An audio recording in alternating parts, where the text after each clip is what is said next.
इस वक्त आप में से शायद तमाम हजरात जानते हैं, सबके पास जो है आजकल सोशल मीडिया पर सब एक्टिव रहते हैं और मुल्क के हालात से भी आप लोग बाखबर हैं। इस वक्त जो है हमारे इस सूबा राजस्थान में आपने एक सरकारी वालानामा और सरकारी हुक्मनामा सुना होगा कि तमाम जो है स्कूलों में इन लोगों ने जो है सूर्य नमस्कार को लाजमी करार दे दिया है और जो है इस 15 तारीख को उन्होंने जो है शुरू करवा दिया है, जिसकी हमारे उलमाए किराम में जो जमीयत उलमाए हिंद है, इसी तरीके से हमारे उलमाए किराम की जो मुख्तलिफ जमातें हैं, तमाम जमातों ने मिल करके और बड़ी मजबूती के साथ इसकी मुखालिफत की है और जो है कोर्ट में भी अपना मुकदमा दायर किया है और उसकी भी समाअत होनी है। उसके लिए भी आप दुआ करें, अल्लाह ताला कामयाबी अता फरमाए। ये सूर्य नमस्कार, अब इतना वक्त नहीं है कि मैं इसकी तफसील में जा करके आपको मुकम्मल समझा सकूं। मैं समझता हूं आप लोग बड़े समझदार और पढ़े लिखे हजरात बैठे हैं मेरे सामने। मैं बस इतना कह देना चाहता हूं कि ये सूर्य नमस्कार का जो भी अमल है, ये तमाम का तमाम अमाल शिर्क पर मबनी है। एक मुसलमान के लिए इन अमाल का करना कतअन हराम और हराम है।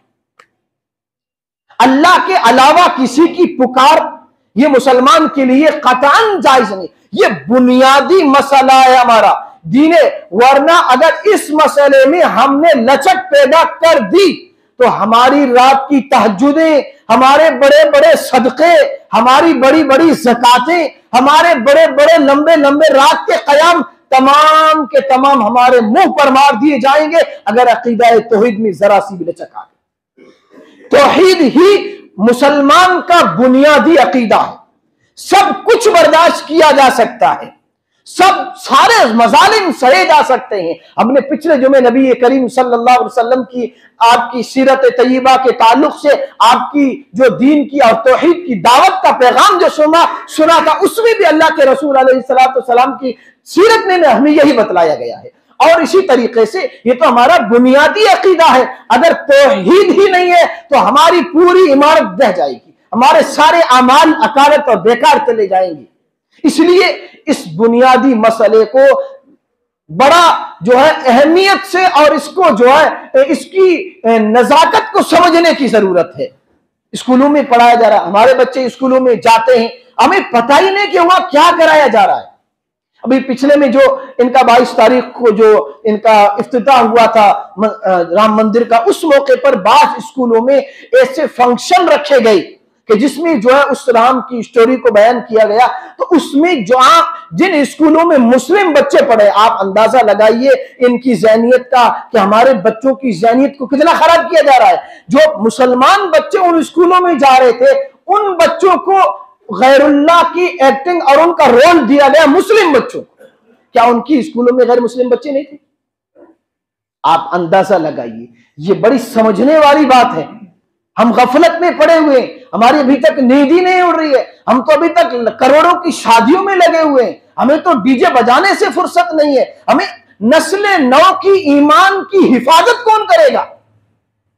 इसलिए मेरी इस वक्त आपसे गुजारिश ये है कि जिन जिन के बच्चे जिन जिन स्कूलों में जा रहे हैं, अपने बच्चों को अकीदा तौहीद समझाइए और इसकी अहमियत को समझाइए। और अगर स्कूलों में किया जा रहा है तो आप अपने बच्चे को सिखला कर भेजिए कि सामने खड़े होकर के कहे कि सर मैं सब कुछ कर सकता हूं, लेकिन अल्लाह के अलावा किसी की इबादत का खाम ख्याल मैं नहीं कर सकता। ये हमारे बच्चों में जज्बा होना चाहिए। बच्चे वहां जा रहे हैं, सूर्य नमस्कार कर रहे हैं, गैरुल्लाह की इबादत उनको सिखाई जा रही। बड़े होकर के वो दीन इस्लाम के जो है अलमबरदार बनेंगे, क्या आप ये सोच सकते हो? क्या हमारे बच्चे बड़े होकर के उनकी आने वाली नस्लें दीन ईमान पर कायम रहेंगी? इसका कौन ख्याल करेगा? इसलिए पैसा कमाने की मशीन मत बनिए।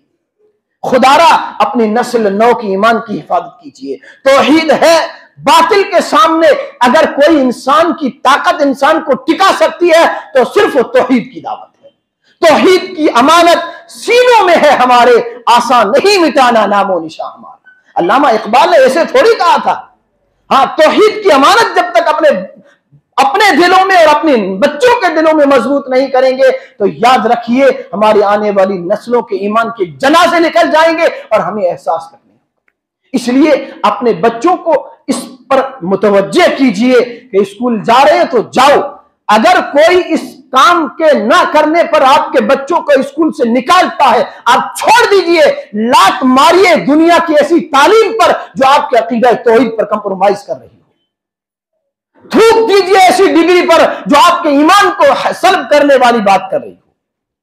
ऐसी नौकरी को लात मारिए जो आपके ईमान का सौदा करने पर आपको मजबूर कर रही है। इसलिए अपने बच्चों को बड़ी मजबूती से इस बात को सिखाइए कि बेटा आप जा रहे हो स्कूल में, अगर आपको उस लाइन में खड़ा किया जा रहा है, आप अपना बैग लेकर एक तरफ आ जाइए और प्रिंसिपल साहब से कहिए कि सर मैं पढ़ने के लिए आया हूं, ये काम मैं नहीं कर सकता, किसी का हुक्म होगा मैं स्कूल छोड़ दूंगा, मैं अपनी दुनियावी की तालीम को ठोकर मार सकता हूं लेकिन अपने ईमान का सौदा नहीं कर सकता। ये जज्बा जब तक हमारे दिलों में नहीं होगा उस वक्त हमारी औलाद के ज़हनों में और दिमाग में नहीं आ सकता। इसलिए इस बात को जो है समझिए, इसकी एहसासियत को, इस मसले की नजाकत को समझ करके आप काम कीजिए। बाकी जो होगा वो आने वाले वक्त में देखा जाएगा। जमीयत उलमा भी केस लड़ रही है, हमारी मुस्लिम बड़ी बड़ी तंजीमें वो भी इस मामले में कोर्ट तक गई है। अल्लाह ताला की जात से हमें उम्मीद है कि अल्लाह ताला उनको कामयाबी अता फरमाएंगे और जो है इस शिरकिया अमाल से हमारे बच्चों की और हमारे नस्लों की हिफाजत होगी। लेकिन हमें इस वक्त जो है हालात की नजाकत को सामने रखते हुए, अपने ईमान का सबूत देते हुए अपने बच्चों को यह जरूर मैसेज देकर के भेजना है। अल्लाह ताला हमें अकीदा तौहीद की हिफाजत और उसकी अहमियत को समझने की तौफीक अता फरमाए। व आखिर दावाना अल्हम्दुलिल्लाह।